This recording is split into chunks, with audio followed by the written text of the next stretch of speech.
On this latest episode of Deleted WrestleZone, we're going to do a quick review on the latest NXT UK and MLW, but also going to throw in a little bit of throwback event and a match, and also talk about the latest tournament by AEW for the TNT Championship. So sit back, relax, and welcome to Deleted WrestleZone.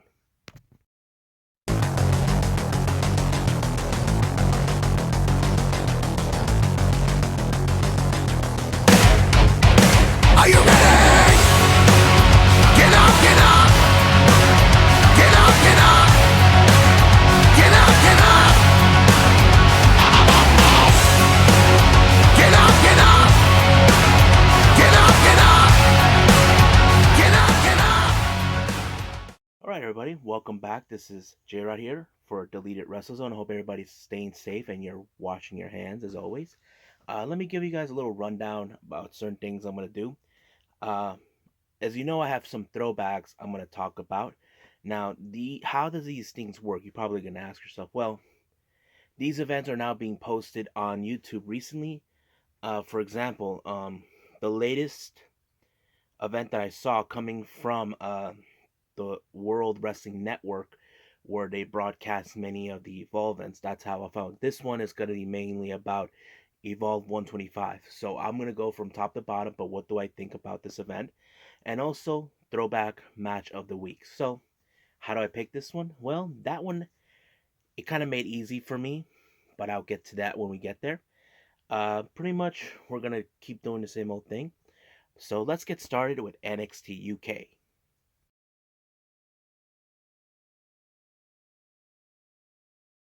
All right, everybody. So welcome back. So now let's start with NXT UK. Now, I haven't been watching that much. I've been catching up with other things. So let's get started with this particular episode that took place on the 26th of March. So of course they were throwing that promo. This particular day was a very important match. They were throwing a promo between Jordan Devlin, the Irish Ace, versus the Kiwi buzzsaw Travis Barker. No, Travis Banks. I keep thinking Travis Barker. Anyway, this was already been set by the general manager, I think Johnny Saints, and this other guy, forgot his name, from the NXT UK, where Jordan Devlin actually went on a tour for his NXT Cruiserweight Championship. So he returned back to the NXT UK and put his title on the line. But this time they made the decision to put him against Travis Banks. So this was an important night that they actually posted. Now, the first match was a tag team match and featured Imperium members Fabian Archner and Marcel Barthel. So, facing off against Ashton Smith and Oliver Carter. Now, I'm not too familiar with those guys, Smith and Carter, because I never seen them. I am familiarized with Imperium, but as always, that I would have assumed that Imperium would win. But this match was amazing because Carter and Smith surprised me. They were like on the verge of winning, but you know how dominant the Imperium can be when it comes to, being the masters in the ring. But of course, they won the match. But I say Smith and Carter really impressed me that much. I'm gonna try to follow more on the NXT UK as possible because I don't know if anybody's following them that much. Then we see a little promo video of Gallus. They're Some of the members are participating for the Battle Royale, the 20-man Battle Royale for the NXT United Kingdom Championship that is currently held by Walter. So throughout the entire evening, there have been people, mostly the wrestlers, who are in fact participating in this particular event. So I don't know. We'll go through each who is involved. So now they even showed Mustache Mountain. They're also involved, both Trent Seven and Tyler Bate. And for me, my pick, Tyler Bate should win it. I feel he should. He deserves to get a shot at the title. And hopefully, he'd be the one to take it off from Walter, if you know what I mean. Sorry. Then we have Alexander Wolf, another member of Imperium, who also just announced that he's involved now in the Battle Royal. He wants to ensure that the title stays Imperium. As you know, Imperium has been dominant in much of the entire time since they made their entrance to the NXT UK brand. Then we see a interview with Smith and Oliver. Now, as we all know, they really impressed us, but these two cocky guys got in their faces trying to prove something, but they should have just mind their own business, but they wouldn't. Then we see the first match, Aofi Valkyrie versus Nina Samuels. Now, like I said, there's a lot of people on the roster I'm not familiarized. Valkyrie, I am familiarized with her. I've seen her maybe 2 or 3 times, but I'm gonna skip ahead. She won the match, but they throw in a little interview with Piper Niven. Now, Piper Niven has been dealing with the attitude and the roughness of Kylie Ray, who's been attacking other women in the women's division, try to send a message, but Piper Niven will never forget what she did to Toni Storm, breaking her spirit, and no one is standing up against her. Kylie Ray wants to prove her dominance, leave her mark into the NXT brand, but we'll see. I hope Piper Niven does get her hands, but this time this isn't about a title. It's about stopping a crazed lunatic like Kylie Ray. Then we see an episode that I did not see. I didn't see last week's episode of NXT UK. Someone attacked Andrew Marks, and there were a lot of suspects. No one knows who it is. People thought it was Gallus because it sounds like them, but it's not them. But the reason Andrews was attacked was because he was supposed to be in the Battle Royale, but now it appears Webster, his tag team partner, Flash Morgan Webster, is going to carry it on without him. So, because this time there's throwing not only single competitors, but also wrestlers who are involved in tag teams. We've seen Tyler Bate and Trent Seven do things on their own. Then we go to another match between A Kid versus Noah Dar. Now, Noah Dar has been getting on the skin of various wrestlers on the roster. Basically, he did that with Ligero, now with A Kid. And to me, I thought A Kid was about to, shut him up. But he managed to counter every move, but it wasn't enough to stop Noam Dar. But post match, Noam Dar made it publicly clear he's in the Battle Royale. And if I were him, you better be careful with Walter. He's not going to appreciate his cockiness. Or he'll probably send the rest of Imperium to beat his ass up. That's what, if I was Walter, that's what I would do. To teach him a lesson that be respectful into the ring. But yeah. Now there was a video promo of Walter, so I'm going to skip that. Then we see other participants part of the Battle Royal. We have Dave Mastiff, Cassius Ono, and Dragunov. So they are going to participate in the 20-man Battle Royal. So I still don't know who else, but I'm assuming that they will continue with that next week. Or should I say this coming week.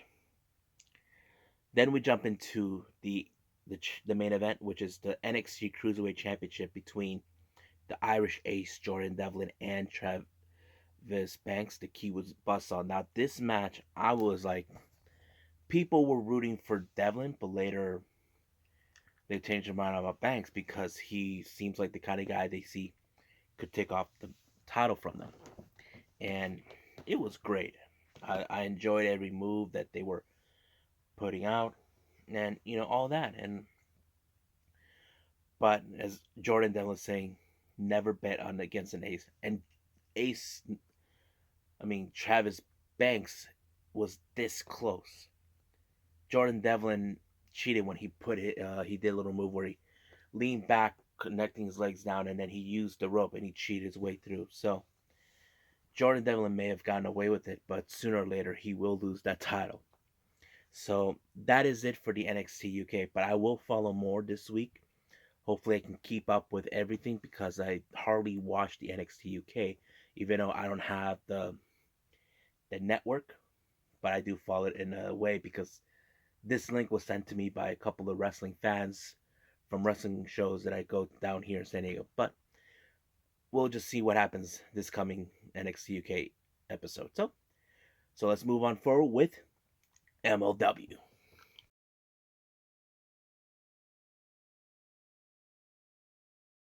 So we're back with MLW. So it started out with a recap from 2 weeks ago. As we recall, Killer Cross was in the match against Filthy Tom Lawler, and it went out to hell. And then we moved on to the four-way match, the eight-man tag team match. And of course, we now see King Mo align himself. So basically, he's not like a full-time member. He's more like an associate who has the same kind of thing. But yeah, so that's what it happened. But from what happened to Killer Cross, are saying that doctors are keeping his medical condition. Now remember, all of MLW's tapings are done before they actually streamed it, uploaded, or whatever. So Killer Cross is currently now with WWE, but it won't take long until we finally see him at NXT. We've been seeing that. So that's enough from that part. So we'll just keep on moving. Now you know. So it started out when it's already been cleared that Brian Pillman is set to face Jordan Oliver, but something happened. Apparently, the MLW officials can't find him. They've been calling him, no such luck. No one knows where he was. So much of the night has been, where's Brian Pillman Jr.? No one knows. They even talked to Davey Boy Smith. He hasn't heard from him. So it's still unclear what's going on. But you guys know who was behind that, and we'll get to there. Dominic Guarini had like this little open challenge where if someone can beat him, they get this load of money. And then this guy named Dr. Dax, I don't know who the hell he is. He's kind of like one of those lucha libre horror characters. But of course, Dominic Guarini put him down with a submission, which I like to call a squash match because, come on, you never get involved with a guy from Brazilian Jiu Jitsu. That's what Dominic Guarini is. Then we see a message between MJF. Apparently now, let's remember this: MJF is currently now with AEW, so he's with AEW full time. So he's no longer working with MLW because they already announced he's already been done. So from what, if you recall, there were still some events he was still booked, and this could be what led to him not to make his exit, kind of like leave. So back to the story. He sends a message to MJF, to Mance Warner. MJF's like saying he's sick and tired of him, that he's a guy who got everything and given to him that he doesn't deserve anything, that he's a loser, he needs to go, that type of thing. So the stipulation is they're gonna face each other. If MJF wins, Mance Warner, it's gone. But if Mance Warner beats MJF is gone. So that's the stipulation that happened. So keep that in mind, folks. And then we see two things later. Pagano, we still haven't seen him yet, but we'll be seeing him soon. Then King Mo, who, like, as always, like, why he's here, he wants to collect all the belts. So it wouldn't be surprising me on that. Then we had a match. This one was for the MLW National Openweight Championship, currently held by Alexander Hammerstone. Put it on the line against Strong Heart member, and of course, OWE star T-Hawk. Now, this match was incredible. Now, keep in mind, when you hear the term open weight, that means no weight limit. Doesn't matter if you're heavyweight or a junior heavyweight. So all weight class are allowed to win. But if you try to picture T-Hawk and Hammerstone, that is something different. I was like impressed with T-Hawk. I mean, he really blew my mind. I mean, I've always seen him with Shima or Linda Man and what's his name? she,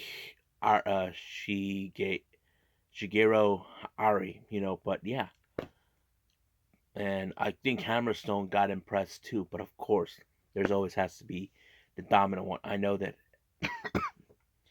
there've been counters, kicks, all this stuff. I say this is the best match of the night, and it's right there. The rest, that one was the best. So the winner for this one was Hammerstone as always. But yeah, um, Loki does a little promo thing as always. We know Loki's reputation on this one. Then Conan talked to Alicia Toot in the backstage, saying that there will be an MLW versus AAA Super show where the MLW stars will face against AAA stars. I know that Injustice were scheduled to face AAA um, for the AAA Trios titles that are currently held by Hijo de Viquino, Mystices Jr., and Octagon Jr. It wouldn't be surprising me that Injustice will try to cheat their way, but there is one person or two that could cost them that. That is Conan and Brian Pillman Jr. So that's my assumption that's going to happen. That's it. So this was going to happen in 2 weeks. So we're getting close. So we'll get there. Mance Warner gave back the message to MJF that he accept the stipulation, but he gave him a fair warning. He's no loser, so he's not going to lose this match. So we just got to wait and see what's going to happen. I'm excited to see this one. I don't know when that's going to take place, but it will take place.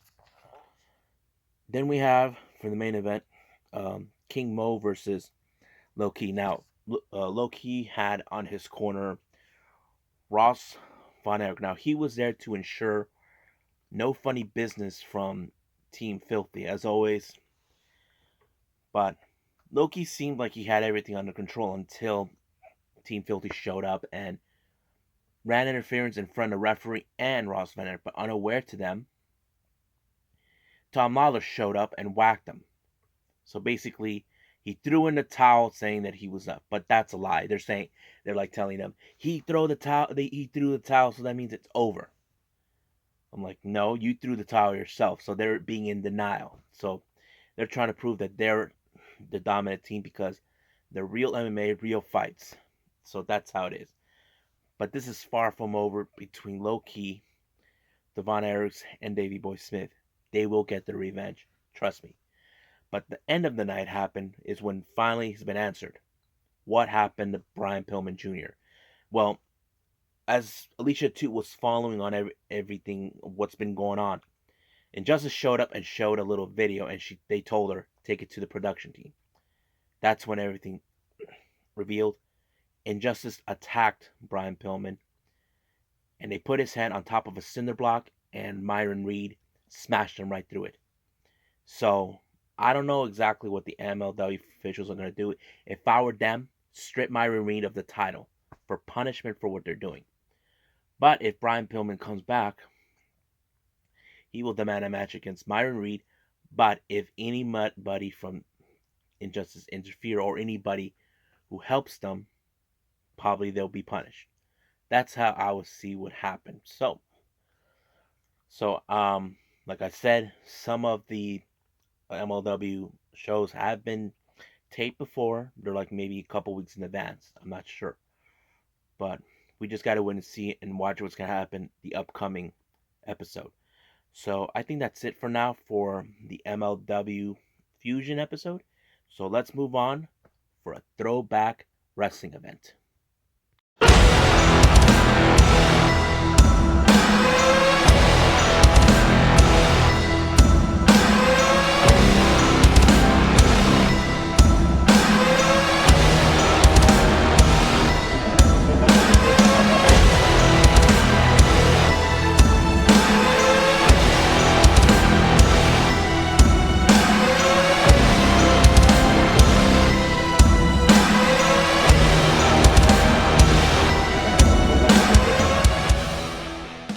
Welcome back. So where you guys are watching is called a throwback wrestling event. So this event these are like events that already happened.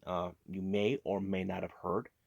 Me, I have that same problem, or I did not know, but I watched it, have my own opinions, what I think. Now, the event that we're talking about, this one is from Evolve, Evolve 125. This one was live streamed by World Wrestling Network. They have done many events like this, and if you guys know Evolve, they currently have a relation with WWE. We had wrestlers from NXT that made their appearance. We had wrestlers that we already known from Darby Allin. Who else? We've seen many others. David Starr.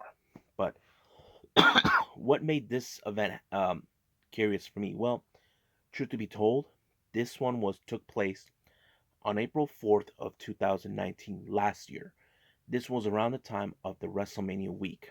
Uh, but the main event was for the Evolve Championship that was at the time held by Austin Theory, who is currently with NXT.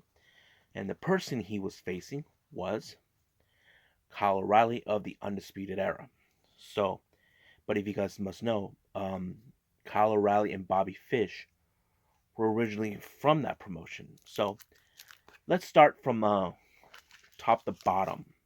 No, from the start to finish of the match of the event, and give you my thoughts.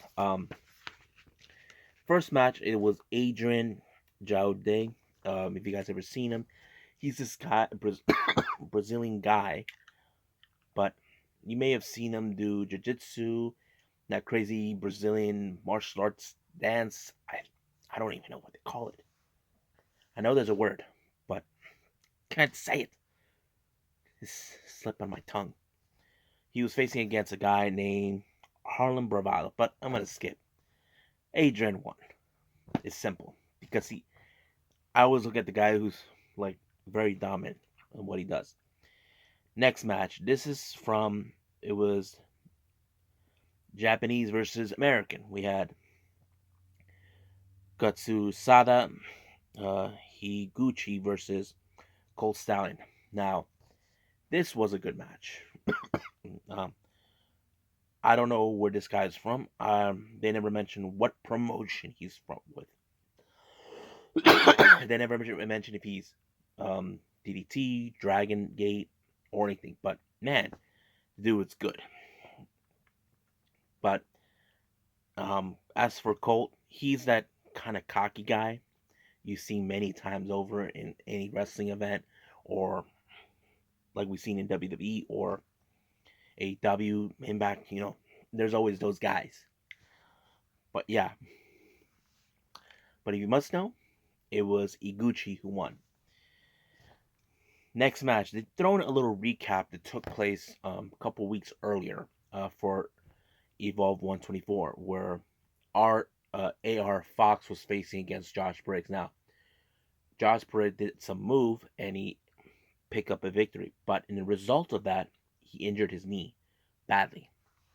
And when he made his appearance on this Evolve event, he addressed to everyone that he will get better, that he will be 100%, and he will come for the Evolve Championship, which is something it's his goal.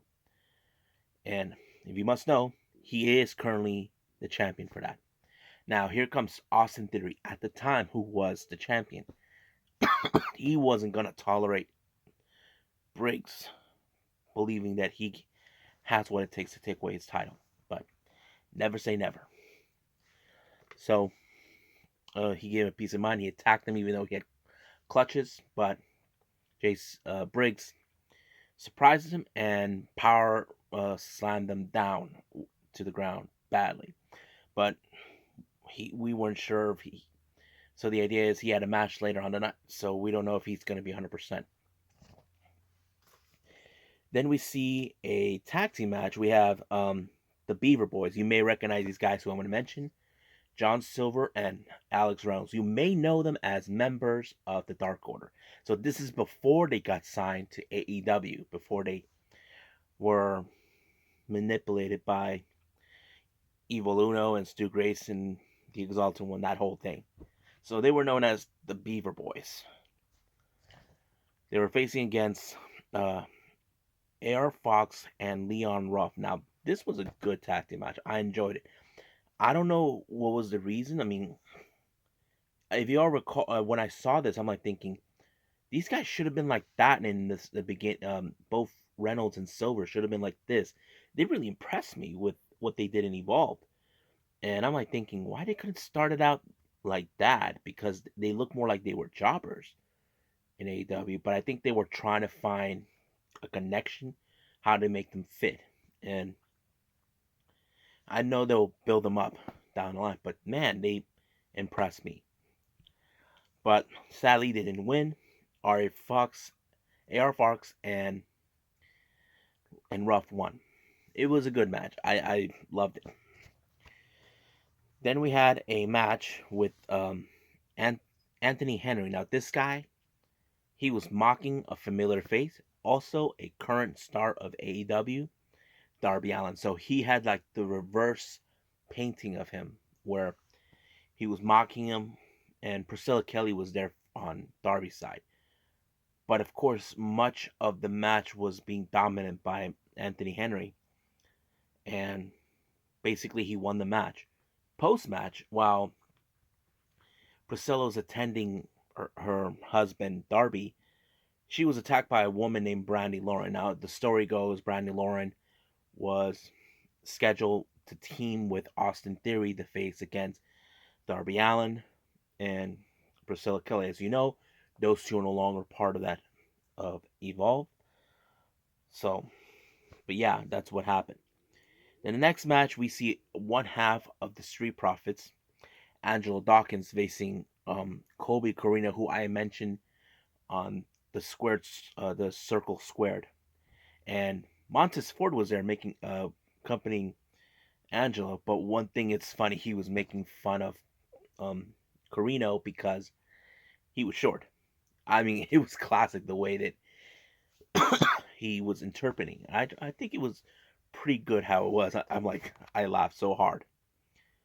But that match seems like an easy match. But once Dawkins won, here comes the WWN champion, JD Drake. Now, you ask yourself, what is the WWE champion? WWN champion. Well, like I said, it's from the World Wrestling Network. So it's their title, but Evolve is the one that how to say has it. But just the FYI, everybody, that title is currently now inactive, and the last champion was Austin Theory. This is before he ended up going to NXT, before going to WWE NXT. So now you know, so you can look it up. So this JD Drake was looking for a good fight to have, a good match to put his title on the line. Now that is something we've seen on certain occasions, but man, that match was amazing. Seeing JD Drake, I don't know who this guy is, but it had this southern, um, the blue collar style fighting versus a guy like Angelo Dawkins. I was so impressed with this match. Now I wasn't sure how it's gonna end, but JD Drake took the victory on this one, and of course Drake extended his hands to Dawkins, but Dawkins just gave him a hug. Like, I think we see Dawkins that he could do good as a single petter down the line if they decide to break the Street Profits up, because we know how Vince is today. He has a way of disabling the tag team. Um, then they throw in a little 10-year video of their entire history. Yeah, this they've been around since 2009. I will do a discussion on Evolve down the future, and we'll see how it goes from there. And then we had this guy named Stokely Hathaway, and he, I don't know for sure if this is the same guy I saw in the latest NXT episode, but I don't know who this guy is. I never seen him, but hopefully I'm right, because sometimes I forget. I may not remember much.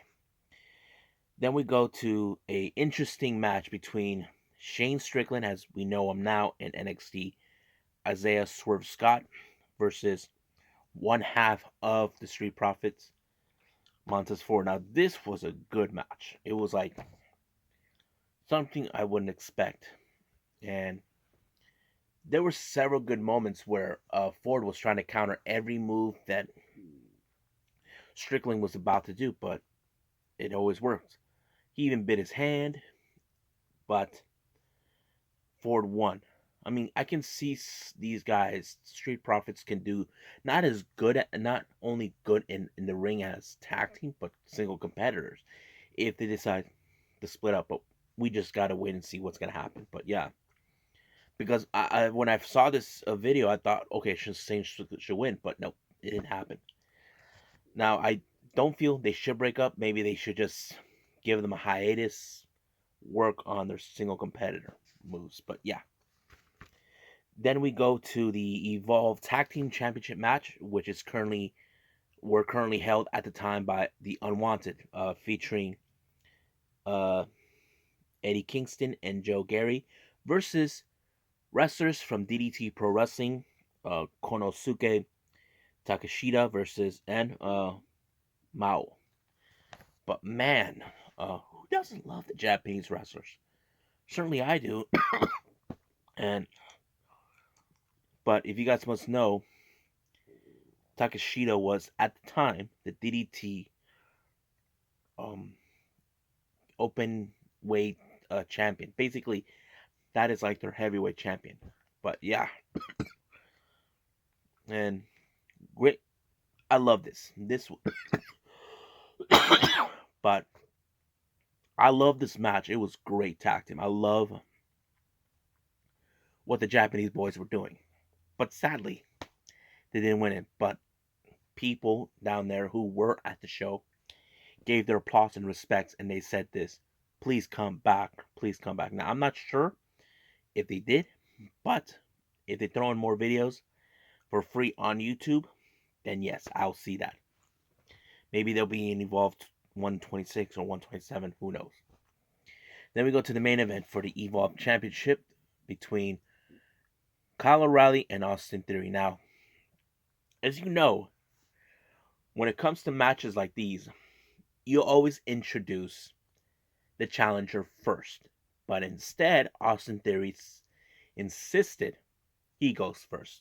As much as when the ring announcer, was about to say his name, Theory keeps stopping him, like saying, "I'm a legend, the greatest, all this." And Kyle O'Reilly was being irritated, but once he was done, Kyle O'Reilly decided, you know what, I'm going to fire back. And Theory didn't like that. It got under his skin because Kyle O'Reilly is not a fool. I know what you're doing. You're trying to get in my head. I'm going to play that game. But what a great match, you know. Austin Theory tried to put him away, so did Kyle O'Reilly, but of course, as always, Austin Theory cheated his way through. As always, he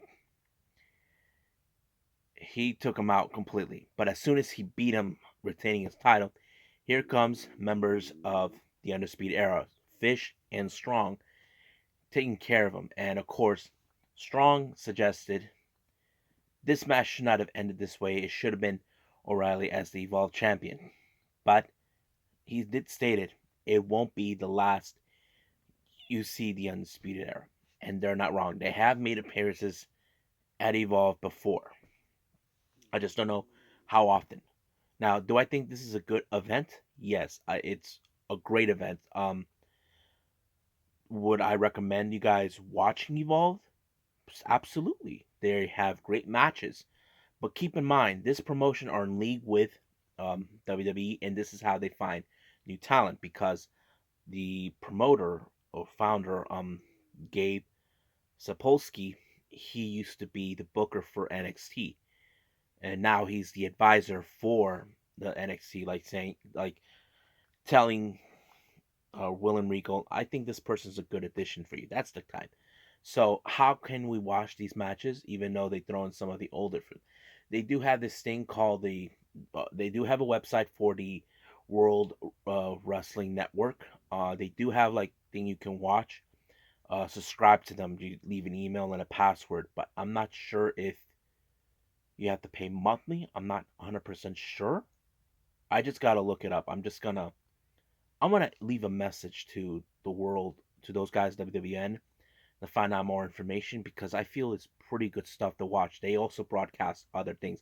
In the past, these guys used to have Dragon Gate USA, but uh, but I think that's it for now. But if you guys enjoyed, I will put this event on the description down below so you guys can watch it and enjoy yourselves. So let's move on to Throwback Match of the Week. Now get the guns, the drugs from my generation. I'll take the fall, the stage, and across the nation. And it's a stage, the gods, the fake, the fraud, they're messing with me. Come on, come on, come on, let's get it on. Move to the music, play that fucking music. Move it to the music, yeah. Move to my music, play that fucking music.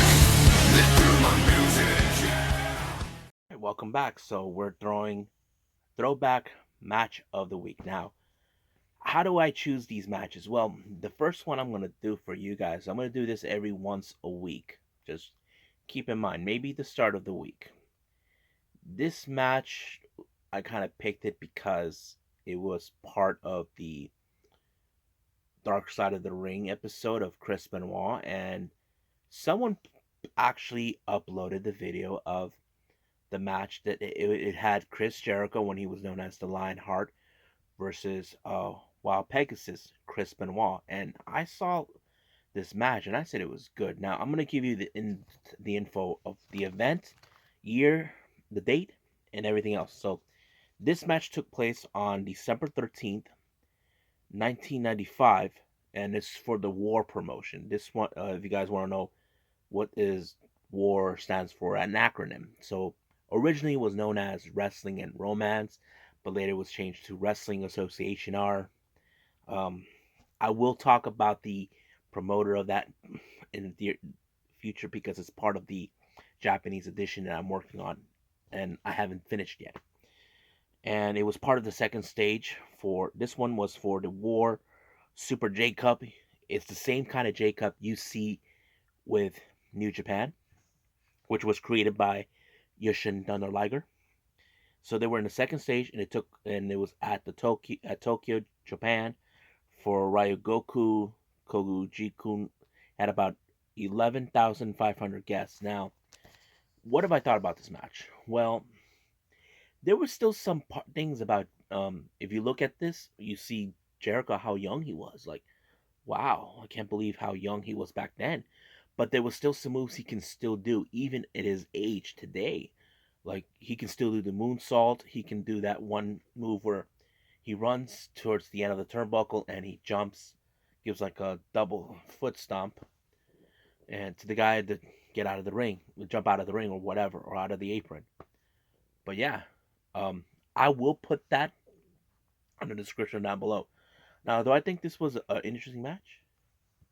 Yeah, it was an interesting match because I didn't know about this match, and I was like, but it did explain more about Dark Side of the Ring, that maybe this is how those two know each other because of their tour in Japan. But yeah, so you guys get to enjoy watching. I'll put it down on the description. You guys tell me what you guys think. So let's move on to the last thing I want to talk about. It is with AEW.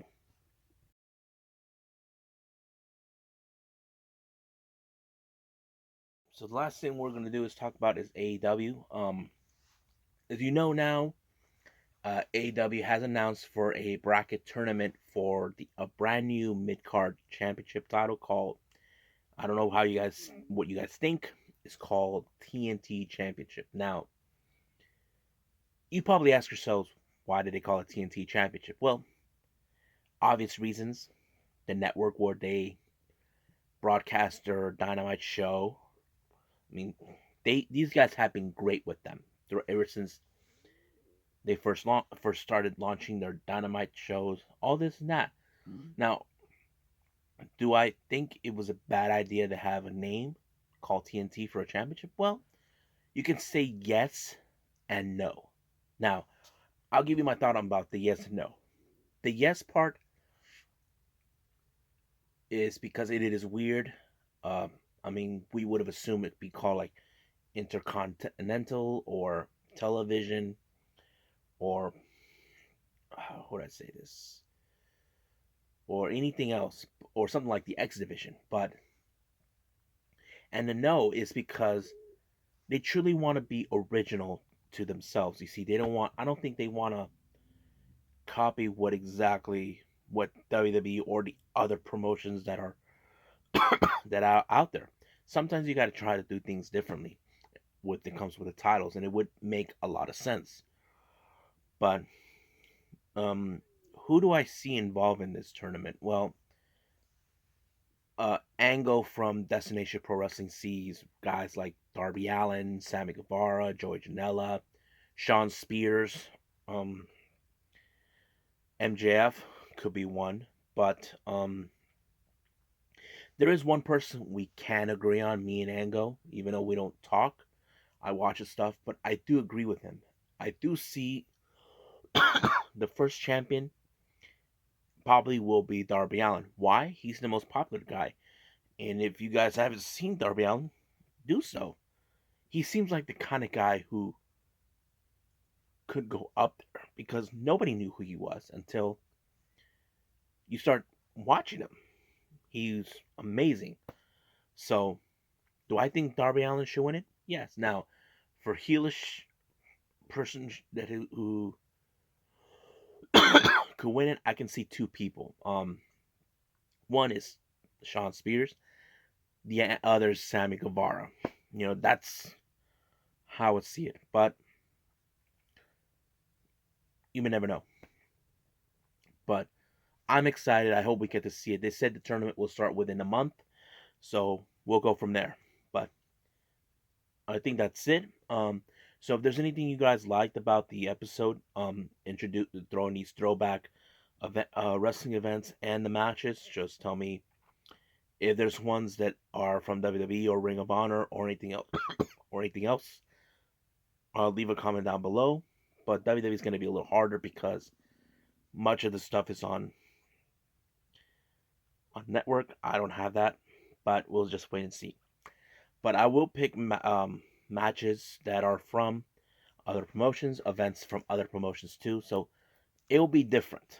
So don't know when the next throwback wrestling event's gonna happen, but hopefully soon. Um, for match of the week, throwback match of the week, I'm still working on that. So I think that's it. So I must bid all of you adieu. So I must say goodbye. Mwah. Have a nice day. Bang.